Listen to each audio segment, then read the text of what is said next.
Hello and good day. Hey, welcome to the Super Good Camping Podcast. My name is Pamela. I'm Tim. And we are from supergoodcamping.com. We're here because we're on a mission to inspire other people to get outside and enjoy camping adventures such as we have as a family. Today's guest is a pal we don't get to see in real life nearly as often as we would like. He's an amazing backcountry adventurer, whether it's solo trips, how-to videos, podcast episodes, or epic family trips. He has done it all. Please welcome Marty Morissette. Hey, hi, Hello. Marty. Hey, how you guys been? We're great, man. It's I was trying to remember, how long do you figure the last time we did this? I was trying to remember that too. It must be 2-3 years. Don't know. Yeah, it's been a while. I don't even know if we were on Riverside at that point. Yeah. Like, I think it was. I don't think you were on that. On that software. Yeah. We're very thankful that we made the switch because Zoom was. We had some problems with Zoom. Yeah. Fair enough. Well, it's good. It's good to be catching up because I'm thinking it might be 2.5 years at least. Wouldn't surprise me at all. Yeah, time flies. Yeah, well, it does. Although we've seen you at the Hamilton show, or Tim has since. Yeah. Then. Yeah. How'd you like the Hamilton show? It was good. It was, for me, and I'm sure we'll get into this, eventually. And I've been a lot more quieter on the internet, just in general, in terms of how much content I've been putting out. Life has changed quite a bit in the last year, I have to say. So for me, it was just such a good time good opportunity to get back out there, get back into the community, just kind of hang out with the people. Because a lot of, at least for me, over the last 5 years of doing this, or 6 years now, whatever it is, it's like a big part of it has been the people. And for me, the outdoors has always been about the people, like doing it with friends, with family, whatever it might be. And then I started this business of creating content, 6 years ago. And then again, it was about the people, all the community, the folks that we met along the way. And I'm sure you guys can relate to that as podcasters, and just, having an opportunity to all be in the same room physically, and enjoying a good time and just kind of talking. And there was the film festival, there was the talk I did, and then just going around the booth and just seeing the people. Really, that's what it was all about. So it was a great time all around. Yeah, totally agree. For me, and I've said this a number of times, the best part is actually getting like real, honest to God hugs from my favorite people. Like, it's like, oh, yeah, I'm not watching you through a screen, right? Like, that's. Yeah. And and I said that in my talk a little bit, where it's like, like the outdoor people are some of the best people I've ever had the chance to meet or hang out with and all that. So it's like, anytime I get to hang out with outdoor people, it's just always a blast. So yeah. Yeah, absolutely. Well, and so on the note of your talk, I don't know that I've ever seen you present before that. I feel like maybe I did, but what was that experience like? It was good. I mean, I'd been doing a few presentations along the way over the years, a lot more community events, I would say, like closer, like some of the partnerships and the sponsorship I had with Fjall Raven, for example. I had to as part of my deal with them, is I would go to their community events and do some talks and whatever the subject would be, right? And I would just go right into it. And for me, the stage is not it's not a stranger to me. Like, I used to play music and tour and sing. Right. So like, I do quite enjoy being up on stage in general. It's a fun place to be. This is much different, but my talk went well. I mean, like, and it was a bit of a challenge at first, just because we were at the Lancaster Fair there. We were at the back building, and in the morning there, I guess it's already been a month and some, so I'm having a hard time remembering. But was it not like the coldest day of the year out of nowhere? It was crazy, right? Cold, and their heaters. I think they got one of multiple heaters that they were supposed to have. Only one showed up, and that's right. If it took some of the frost off, I would have been surprised. Yeah, exactly. Crazy. And it's not their fault. I mean, like, no. What are you going to do, right? Show must go on. It's things happen. So, but yeah, certainly a little cold in there. I don't think I took my puffy jacket off the entire talk, right? But I had a good time. Like I said, a decent turnaround. I just love, a lot of of fellow content creators use these talks to usually share more about like a specific trip or, something more specific like this. I've always used the opportunities of doing some talks and keynotes and whatnot, just to share a bit more of my experiences, what the outdoors has brought to me in my life. And I've always used the act of storytelling a little bit to either share, like, right, if I do a talk about, how to winter camp, for example, I'll share my first couple of stories of my first time ever winter camping. So it's always kind of put in together like this. It's never a presentation. It's essentially a collection of small little stories.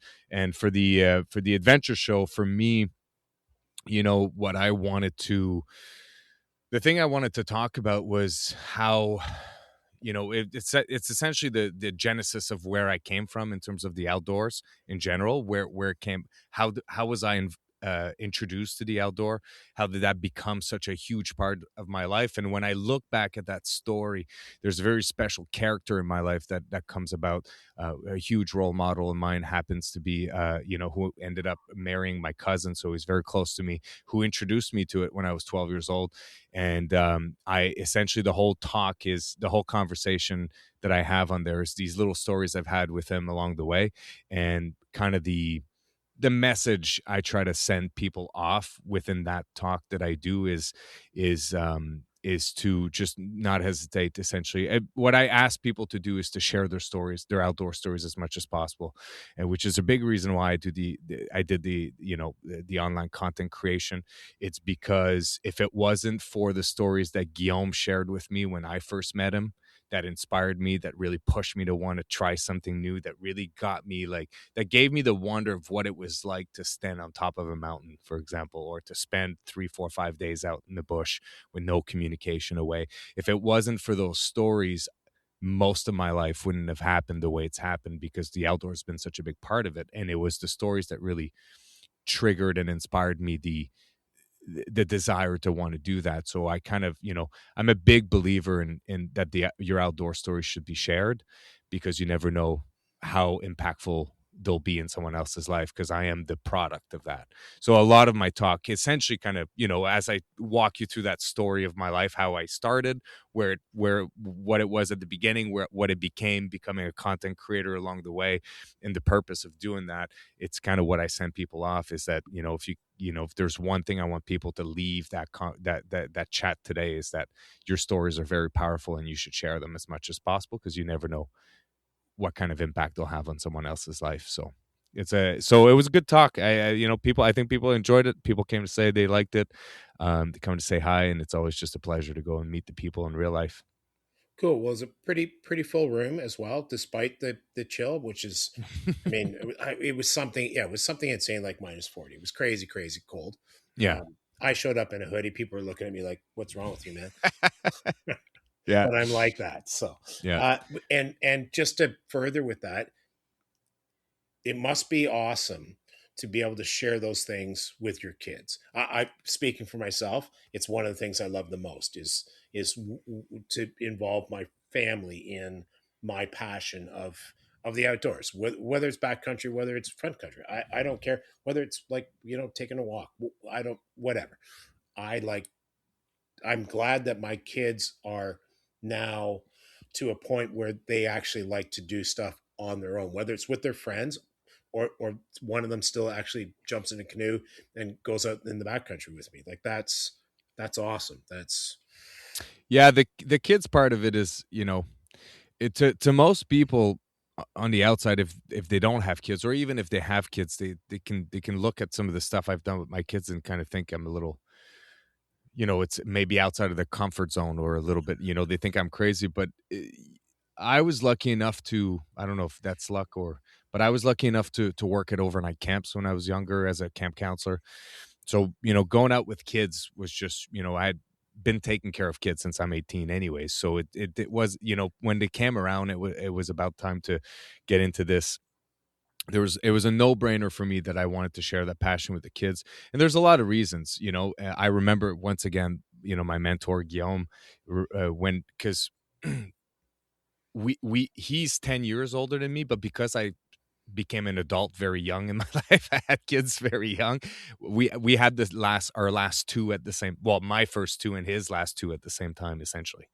So we had kids the same age, and I remember, and I talk about this in the talk quite a bit. Is like, as a young boy, when I was 12, just wanting to follow him and do all of these cool adventures and learning all of this, and very much wanting to be essentially him in what he does in the outdoors, because that inspired me so much. And adventuring for me is like the story of my life. Everything's an adventure, from having kids to going outside to my career. I see everything as an adventure. That's what really got me going. But there's a time in my life between probably 18 to 24 where the outdoors kind of took a little bit of a side gig for me, because I was playing so much music at the time, and I wanted to become a rock star. So I was doing a lot of that. And that didn't pan out, and it's fine. But when the kids came around, then I started to think to myself, like, what kind of dad do I want to be? Like, what kind of lifestyle do I want to, because that's, one of the greatest power that you have as a parent, is you get to kind of mold the life that you can give to your kids. And there are many pathways. To some people that's organized sports, to others it's church. To me, that was the outdoors. And the way I came about to that is that, I hadn't been hanging out a ton with Guillaume for a while, just because I was a young adult. He had kids, right? And I didn't have kids at the time, so I was doing my thing. And when I got kids, it was when the kids came around, it was like, well, what is that going to look like? And the first person that came to mind was my old mentor. It's like, well, what is he up to? And little that I had heard all of the stories of his adventures with his kids, and that really inspired me to want to do that with him. So we started to do a bunch of trips together with the kids, and just spent a lot of these early years together. He's got 4 boys, I've got 2 girls, and it'd be him and I, 6 kids, just going at it, right, doing whatever we were doing. And that's kind of how it came about. And I remember him telling me, he's like, Marty, he's like, I much prefer being out here with all the challenges that it brings than being sitting in the hockey bleachers and not participating. To me, like, and to him, that was his motivation to be doing all of that. And it really spoke to me, because again, and there's nothing wrong with however Yeah, I people was want going to to say, do each to any of their that. own. It's just for me, that really spoke to me. It's like, yeah, if I'm going to be having to bring my kids around to do stuff, I much prefer being in there, right? Mountain biking with them, cross country skiing with them, canoe tripping with them, bike packing with them, right? And that was kind of our way of, like, doing all of that. And again, I was very young when the kids came about, and my wife was a stay-at-home mom, and did that forever. And it was certainly welcome from me to take the kids away for a week so she can have some time off to herself, right? As well. So it all kind of worked out together in that regards. And for me, I look back at all those stories, and along the way, which was a big reason why I started to make the content. Like, the initial thought as to why I started to make the content before it became what it became was, I've done all these cool things with the kids, and I literally have no pictures. Like, I have the one picture that I showed at the show where you see me with a double trailer bike. No, it's my mountain bike, my double chariot behind it, and then we had MacGyvered a way to attach a double trailer bike behind it. So this way I could go on bike packing trip with the kids, and have the kids either sleeping in the chariot with the gear strapped on the trailer bike, or vice versa, right? So and I only have the one picture of that time, and I'm like, man, I've been doing all these cool things, and I really have no memories, because I wasn't really into taking pictures or videos or anything like that. And the first thought was, why don't I put together a little website, a blog? Take take your GPX track of what you do, take some pictures along the way, upload this into Google. It'll put the pictures wherever I took them on the track, make a website out of it. And that just blew up. And well, that never happened, because I went from that really quickly to, I think I can make videos. And then the obsession of creating content around it, right? After that just kind of kicked in, and everything that has brought along the way. But to be able to share that passion with the kids. And then looking back at it, it was very calculated on my end, in the sense that it's like, I I do find that the outdoors is such a great teacher. That's why most of the outdoor programs are called leadership programs. There's a reason for that. It's because it can sound silly that learning knots is useful or is a leadership thing, but when you apply all of the skill set that you need to have to be a good outdoors man or woman, whether you're a child or an adult, it's so much little pieces of knowledge that you have to put together. You have to show a lot of teamwork, a lot of leadership skills, a lot of resilience.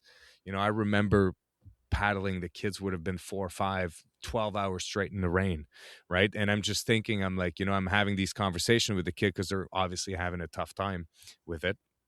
And I'm having a tough time too. I've just learned to manage my emotions by the time I'm at my age. And I've also been in that situation so often, it's not strange to me, right? So I'm trying to teach the kids all of that. And if I look back, that teacher, the outdoor as a teacher, is I have not found the equivalence, I would say, in the same way, because I grew up in organized sports quite a bit, and that taught me a lot. But the leadership aspect and the resilience aspect and the being how would you say that, resourceful aspect of the outdoors is quite unique. And I do think that a lot of those skills is what served me the most in my life as an adult. And I wanted to give that back, and it was a great way to do it while playing, essentially. Well, yeah, the ability to adapt to changing things, because that you can't Yeah. always predict. Yeah. Yeah, people always ask me why I never look at the weather when I go out. It's because it doesn't matter. I'm packing all the same stuff. Whatever happens out there happens, short of a hurricane, like or a big tornado warning. Like, it's like, if I'm out there with all the things I need to go through whatever is thrown at me. So it really doesn't, I need a temperature range is nice, right? But other than that, like, it's like whatever happens out there. Because if you're waiting for a good temperature to go out, or for good weather to go out, you might just never go out. Yes. Or you plan to go out and it will go, nope, not today. Mm-hmm. That's So usually yeah, involving the kids in this was a great blessing, great way to bond together. Yeah, for How old are sure. they now, Marty? 13 and 14. So, which is a big part as to why life has changed so much over the last year. We've fully transitioned from childhood into teenage years, and everything that comes along with it. If it's funny, I remember learning in university or in college, and one of my psych class, that the difference between childhood and teenage years is that children look up to their parents for approval, and teenagers look up to peers for their approval, right? And it's so fascinating to see it play out in real life, going from them wanting to be with me all the time and being excited about all this, to them now they'll only come with me if I go out with their friends. So now I don't have 2 kids, I've got 4 kids that I got to bring out, and everybody's got, but that's the next iteration of them becoming independent in that world that I want them to become. So this summer we're going to be doing a 5-day, might be 6, 7-day river trip with them, but they're both going in their own canoe with their own friend, with their own gear, with their own setup, right? And they're going to ride their own rapids now, and I'm not going to be the one paddling all day long for them. So we already had a smaller version of that last year. So now I've got, but everything becomes more complicated because I've got 2 tandem canoes and my solo canoes, and then everybody else we go together, because usually we try to go a few friends together with kids, because it's fun for everybody this way. And so we're in that new world, if that makes sense, that new era of their life, chapter of their life. And that's also why filming just doesn't seem to make sense anymore, I would say.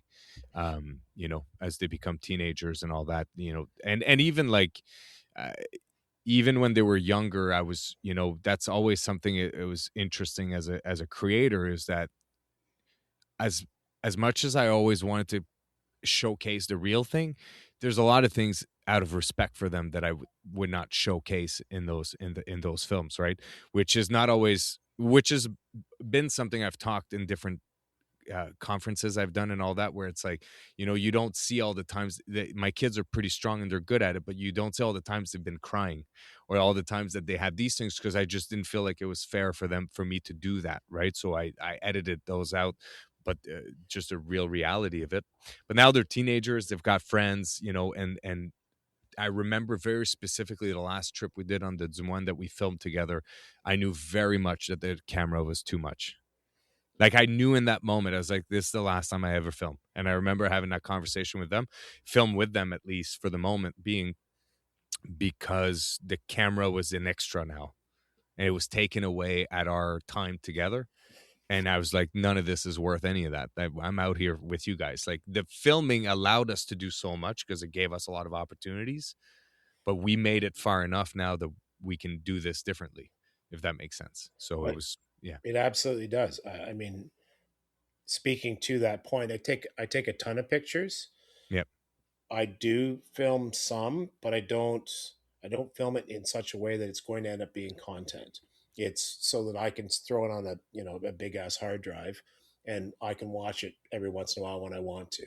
Yeah. Not it's those memories. It's not for anybody else's, That's right. and it doesn't interfere, because most of the time I don't film because I just want to enjoy the moment. I just want to spend that time, whoever's in the canoe, Yeah. paddling away, looking at the pretty rocks, whatever. That's my gig. So I totally get where you're coming from there. Well, and at some point they also become quite self-conscious. That was my Yeah. experience anyway. And then you're right. Then it's taking away from their enjoyment of it if they're feeling self-conscious about how do I look? Is my hair a mess? Am I going to be? There's that, and the inevitable fact that filming is a whole beast in itself, right? Like, it is, like, it's a second completely independent activity that you're doing while you're doing another activity, right? So and I've had that conversation many times with other content creators, and especially up and coming ones that want to get into it. And I always told them, I said, listen, this is only going to work if filming is as fun for you as the camping itself, because this is hard. Like, it's doing the you're going to paddle the same section twice or three times over, because you're going to go set up the camera, you're going to come back, you're going to do a paddle by, you're going to do a walk by, you're going to move the camera every time you do something, you're going to try to capture a moment, you're going to take yourself out of the moment to capture the moment. And in my opinion, there's nothing wrong with it, but capturing the moment has to be so fun for you that you're willing to get yourself out of the moment. Yeah. It's a very time consuming job Absolutely. sometimes. Yeah. Yeah, it's very much, it is a job. In the beginning, when I started to go out and my friends, you start making content, and then everybody, all your friends, everybody wants to go out with you, right? It's just like, and at first I would go out, and then I'd get frustrated out there because I wasn't clear enough about what it was that I was doing. So by year one, I realized that it's like, hey, we're going camping together, not a problem, but you have to realize I'm working. And that means that sometimes I need to walk over twice, three times. Sometimes I need complete quiet because I need a sound, right? Sometimes whatever it is that I'm doing, it is work, right? And treating it like work is necessary if you want to try to if you want to have any success in this world. Treating it like work is it's necessary. You're going to shorten your trip you're going to plan your trips in the way you're going to film, rather than plan your trips in the way that you're going to usually just do your trip. So the timings are going to be different, everything's going to be different. And anyone who has, and I mean, it's not like I had an enormous amount of success online, but anyone that has success online, it, they tailor the trip to the filming. And and that's just the Hollywood behind the scene that nobody knows, right? Which is fine. Like, that's kind of I'm revealing some secrets, but it's just the way this is created. It's just like, any good rock band on stage is playing to a metronome in their ears. You don't hear it when you're there, but there's a Yeah. reason why they're that good. It's because they're playing to a metronome. Yeah. Or Neil Yeah. Peart, but same sort of thing. He's a Yeah. metronome. Yeah. All right. So it leads me towards, so doing all that job stuff while you're in the backcountry, especially with the kids. that's going to take a toll to some extent, I would think. I really enjoy hanging with my kids, Yeah. and like no holds barred, kind of a no other. I will make them pose for stupid pictures, but it's a click and we're done. Yeah, of course. I'm not doing Yeah. the two or three passes, Yeah. walk bys, go back for the camera sort of stuff. So I've had the opportunity to really just dig the moment in nature. How is that? It feels like that has changed for you over certainly over the last year, 2 years. It feels like you're going in a different direction. Yeah.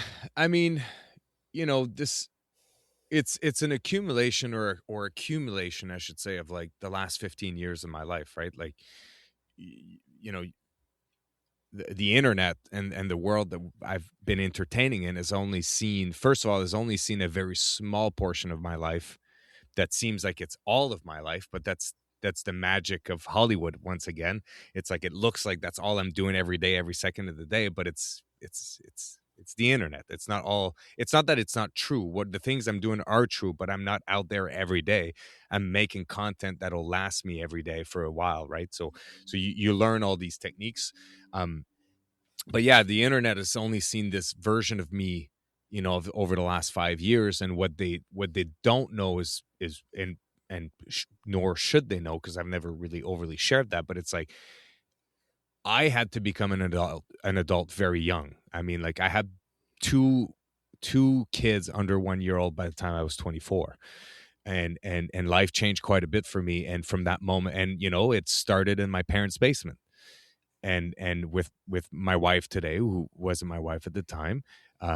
And it's the impact to that, right? Not deciding to stay at home with the kids and taking on that responsibility, and then me becoming the breadwinner and making sure, having all that responsibility is to making sure that these kids and my family is taken care of, on a financial side of things, and putting a house over their heads, and then the nurturing that goes into it, and the raising of the kids as a couple, and all that kind of stuff, and all the challenges that comes along the way. If anyone's been a parent, you know exactly what I'm talking about. So, for me, I have, most people don't understand or don't know that, but I've probably, and I say this modestly because I know how this sounds, but I've probably, and if anyone has seen my work over the last 5 years on the internet, I think they'll understand. Like I probably averaged easily 60, if it's not 70 hours of work week since I'm 24,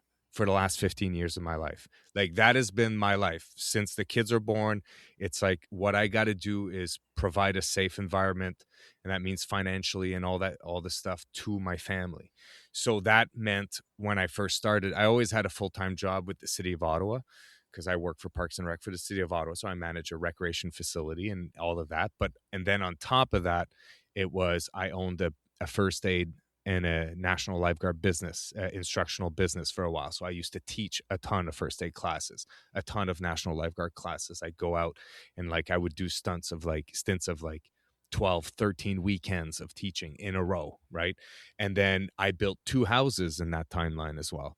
I also had a business for a while where I used to write. That's before the content creation, where nowadays there are services where you can pay like a flat fee that's like $15 a month, and you can have all the music that you want, right?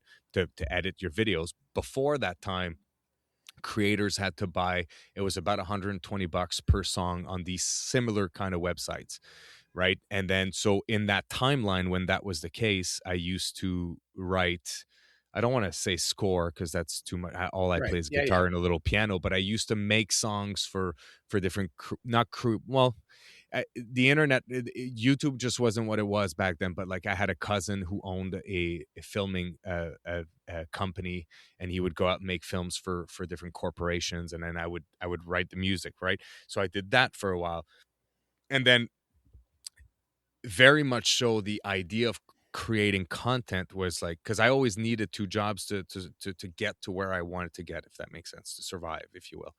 And then when I built this house, then we moved in. After I moved in, I was like, well, if I, because that's when you're talking like I built this house between 2016 and 19, I would say. That was like the 3 years of like me like finding a land, taking some classes because I wanted to build an eco home and do a few things like that, and getting involved. And I watched a lot of YouTube, and that's when the outdoor YouTube world blew up. Like quite literally, like 2018 is a big year for the outdoor world on YouTube. And I remember as I was building the house, I'm like, I think I could do that. And that would be a way for me to do the thing I love the most in the world, which is the outdoors, while creating a business that would feed that would there's two things that it would do. Is that it would allow me to do more outdoors because that's what I love doing, and it would also kind of bring enough money in, and between the sponsorship and the gear that you get, so that makes it viable, if that makes sense. Yep. And that was a big part of why I started. Otherwise, I would have just kept doing the outdoor just for the outdoor, if that makes sense. Like I Yep. wouldn't have made it a company. And then through that, then I fell in love with filming. I had never filmed before. Fell in love with filming because I hadn't been creating in 4 or 5 years. I had stopped singing in musicals. I had stopped doing a lot of different things. I was busy building a house for 3.5 years. So it was like, and then when I got to creating, it just like gave me all that creation energy that I missed so much without knowing. So that's why I went so deep into it. It was feeding a lot of different, parts of my life. And then, last August came, and the kids, like I said, like it was very obvious when they became teenagers. It's like all of a sudden it's not with me they want to hang out, right? It's clear as day, and you can feel it coming. And so that happened. The seasons of life changed a little bit. And at the same time, it was like, you know what, like I kind of, quite honestly, I just canned out. Like I burnt out. Like I spent 15 years working so much, and just to provide, and it got me to a very comfortable place. Like, I mean, I'm not upset about it. It's just, but I essentially conked out. That's what ended up happening. So as I was reviewing all of what am I going to keep, what's going to go, what's life going to look like, the kids ask a very Priorities, different, man. yeah, they ask a very different version of my energy now. Like I'm a driver now. That's all I do. I drive. That's why I was late today. I was coming Chauffeur. back from practice, and I'm going around. And it just made sense to me that it felt like, considering how tired I was and how burnt out I was, it was like, it just makes sense to me that, you know, I've this venture has given me so much, and I'm so happy for it. The people I met, the sponsorship, I got to work for some of the best brands, outdoor brands in the world. There is no way you could have convinced that 12-year-old kid who used to flip through the MEC magazine every year, right? Or not magazine, catalog, they were Yes. called. And I used to cut out the packs that I wanted to buy, that I would work for them once upon a time, or that any of the equipment that's in that catalog, you could just ask for it, they'll give it to you. You could have never convinced me back then, right? So it had so many good upsides along the way, and it just kind of reached, to a certain extent, at least for the moment, its end because of the new season of life. And I'm very much a big believer that life comes in seasons, and if you listen to it and if you tune into it, those are usually the right decisions to make for yourself. So I just I felt the page turn, and I just allowed it. Yeah, we're the empty nester season. Right? Ours are That's the ours are next one after. Yeah. six and change years older and 10 years older. So Yeah. yeah, we don't see them. We have a fur baby instead. Yeah, yeah. So that's a whole new season of life, and that brings all of the new things that you need to learn about, and tame and figure out how to do, right? So that's very much a transition I'm in, essentially. So that's why the last year I haven't been really creating much on the internet, and it's been good. It's been, the best decision for me in this moment. I can't. Yeah, no, I totally hear you, man. Our kids are our lives. Like any parents, really. Certainly I would assume most parents, we would stop if something was interfering with being good parents. We would absolutely go, that's going to at very least go on pause for now, Yeah. but whatever, it's just we're going to move that out of the way so that we can continue to be, hopefully, good parents. I totally get that, man. Yeah. I mean, I will say personally, I'm sad that I don't get to see new content from you. Um, but It's not, but I it's get it. it'll happen the way it happens too, right? Like it's like, like I undeniably need a break from working so much, period. Like that is like before anything else, it's like I really hit a wall. So I restructured some finances, I've restructured some assets and all that kind of stuff. And now I'm just in a place where I can, and that was hard for me to accept. That was very hard for me to accept because it was like the most life defining thing I owned was my energy. Like some people call it your God-given gift, right? Whatever that is, like that was my attribute is I could work forever and I did it for 15 years straight without ever stopping and never feeling the effect of it. When that left me, that was very confusing also. Like it was very much like I needed to figure out what that meant. And I've worked so much in the past that twice I ended up in the hospital. Like I would overwork myself without noticing I was me getting sick because I'm very enthusiastic as a person, right? So it's not like I was purposely doing this. It was very much enthusiasm and lack of tuning into my own body and overworking myself. So so it's like this time around I didn't want to do that.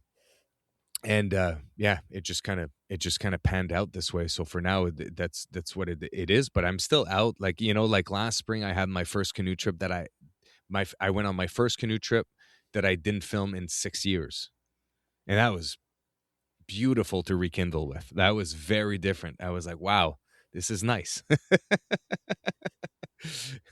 And I really appreciated that. I appreciated the friendship. I appreciated not being um Under the gun. concerned about someone talking behind while I'm trying to get you know what I mean? Like all the Yep. stresses of what it was that I was working out there for. So that was fantastic. And then I did 2-3 more trips. I got into a lot more play boating as well, which has been another rekindle because Guillaume and I, when I was 12, what we got us really together was play boating on the Ottawa River, whitewater kayaking. That's where it started. But when I started the company, or the Marty Morissette brand, all of my free time went for filming trips. So I didn't have, if I had a day off where I could go and just enjoy and paddle and not make content, I need to spend it with my family because all this other time I'm out there working. But now I don't have that. It's like now I can just go play boating, leave in the morning at 6, be back for dinner, had a great day on the river, and just having a great time. So it's like it's been nothing but positive for me for what I needed in the moment. And yeah, it's just, yeah, I'm very, very thankful for where it brought me essentially. That's excellent. Yeah, I totally understand the take that weight off. Yeah. Just But the adventuring never stops. Like I said, like I've been out constantly. I'm out there all the time. It's a way of living, right? And that's kind of what, if there's one thing I had to offer in this journey to my audience compared to many of my colleagues doing this who had the opportunities to spend 30 days out, 26 days out, like, is that living an adventurous life, an outdoor lifestyle life, even if you have kids, a house, a wife, a job, is very doable often.